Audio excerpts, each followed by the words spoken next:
No Bote a Boca, no trombone, entrevista.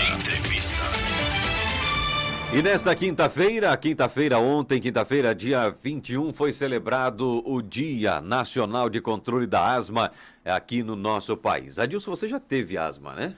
Eu Sofreu já, com isso, dos né? 3 aos 10 anos, por exemplo. Nossa Senhora, daquelas que realmente não conseguia nem deitar, tinha que ficar sentado a madrugada inteira com a minha mãe me abanando devagarinho, tomando, na época tinha um comprimidinho chamado Filinasma, que me deixava meio chapado e aí eu conseguia relaxar e devagarinho pegar no sono, porque realmente era algo muito, muito forte, o negócio da asma, né? Agora, quantas pessoas sofrem com isso todos os dias, né? E buscam tratamento e ficam pensando, será que essa doença é para sempre? Será que nunca vou conseguir ter tranquilidade em relação a essa questão, doença respiratória, pulmonar? Então, Adilson, hoje nós temos informações aos nossos ouvintes, é isso? Estamos com o doutor Márcio Martins, que é médico pneumologista, para falar dessas doenças de inverno, doenças respiratórias, agora com a chegada do inverno. Você vê a própria voz do Voitiumas mudou, por quê? Né, estava quase sem voz, justamente porque nós entramos no inverno com temperatura praticamente de primavera, verão.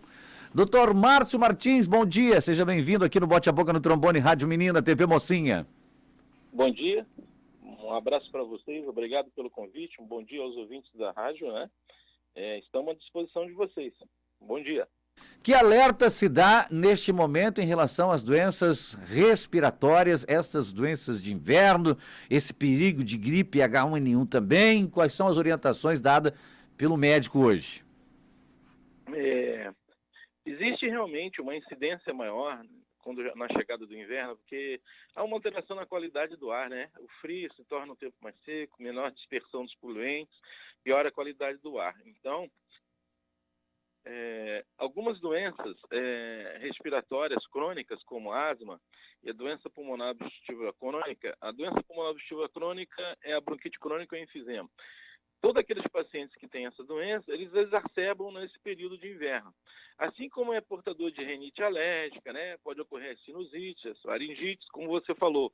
O colega aí alterou a voz, porque realmente fez uma faringite ou uma laringite, que é comum nessa época. É comum a proliferação de vírus. Por quê? Porque a gente tem os ácaros, né, das roupas nesse período, as roupas guardadas no guarda-roupa, as roupas de cama. Né? Então, a melhor forma de você evitar nesse período aí os vírus que ocorrem uma transmissão de pessoa a pessoa, inclusive H1N1, é você melhorar a qualidade do ambiente, tornar o ambiente mais arejado, né? Evitar confinamento de pessoas, lavar as mãos, né? E evitar que você espirre ou tussa realmente sem botar o dorso da mão na boca, para evitar que você expele partículas que possam contaminar uma outra pessoa. Então, essa é a maneira mais correta de você evitar isso tudo, né? Existe a chamada etiqueta da tosse também, né? Que você deve prevenir lavando as mãos, né? Usando até uma máscarazinha para evitar que na hora que você tossir, você possa contaminar outras pessoas, principalmente em ambientes contaminados. E, além disso, as vacinas, né? A vacina antigripal hoje tem uma importância já bem determinada, existe uma diminuição importante nessas incidências dessas doenças respiratórias no inverno. Agora é interessante, né, doutor, né? Hoje em dia a gente não se fala muito em asma. Eu estava comentando com o Caleb que eu tive de pequeno, dos 3 até os 10, quase 11 anos, esse problema. Fiz de tudo que se possa imaginar principalmente de simpatias. Na época minha mãe me levava muito para uma benzedeira, né? Lá tomava uns chás, me benzia com carvão, fazia um monte de coisa, né? E eu não podia acelerar o passo uma quadra que eu ficava atacado da asma, a tal asma que me deixava noites acordado. E olha só, né? Como eu me curei. Depois, aos 11 anos, eu entrei no colégio agrícola e comecei a praticar esporte. Isso me matava, porque eu não conseguia praticar os esportes. E eu insisti tanto ao professor que foi o próprio esporte que me curou.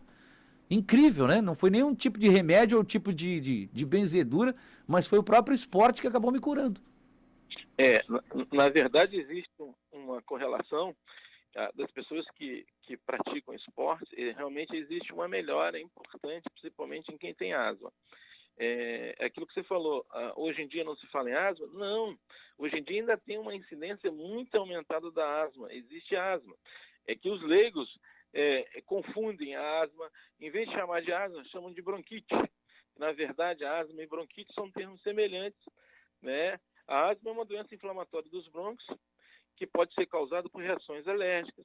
A pessoa apresenta uma reação exagerada às paredes brônquias, chama-se de hiperreatividade a estímulos externos, que pode ser poluentes ambientais ou mesmo domésticos, como ácaros, animais de estimação, ou seja, pelo de animais, ou fumaça de cigarro. E o tempo frio, ou seja, a mudança da temperatura, tem um papel também desencadeador dessas crises, né? E os sintomas de asma podem ter tosse ou não, pode ter chiado ou não, e a falta de ar. É aquilo que você falou, quando você teve na época, na infância, você tinha crises, né? Mas na sua época não tinha tantas drogas ou qualidade no tratamento que se tem hoje. Hoje, com a qualidade de tratamento, a gente consegue controlar a grande maioria dos pacientes que têm asma, né? E eles passam a ter uma qualidade de vida muito melhor do que naquela época. Naquela época, eu vi você falando aí, você usava fililinasma. Esse remédio hoje não existe mais. Hoje existe drogas que são todas por via inalatória, que é a melhor maneira de se tratar asma, né? Então você consegue tratar todo esse processo e prevenir quem tem asma hoje para que não ocorra crises, principalmente nessa época de inverno. Mas um alerta, asma não é uma doença que cura, é uma doença que volta. Mesmo que você tenha crises na época da infância, na fase adulta sua, ou até uma idade mais avançada, em torno dos 50, 60 anos, lá pela terceira idade, essas crises podem voltar. Então, a melhor maneira é você procurar um especialista de pulmão para fazer uma avaliação, principalmente quem tem asma, porque as crises podem retornar. Essa questão ainda, né, falando de uma forma geral, doutor Márcio, que estamos conversando hoje, doutor Márcio Martins, que é médico pneumologista, para esclarecer justamente essas doenças respiratórias, doenças de inverno. Qual preocupação? Acho que uma preocupação é geral ou não, por uma faixa etária, vamos por faixa etária, de crianças, pré-adolescentes, os adultos ou os idosos, onde é que temos que focar mais a preocupação e a atenção?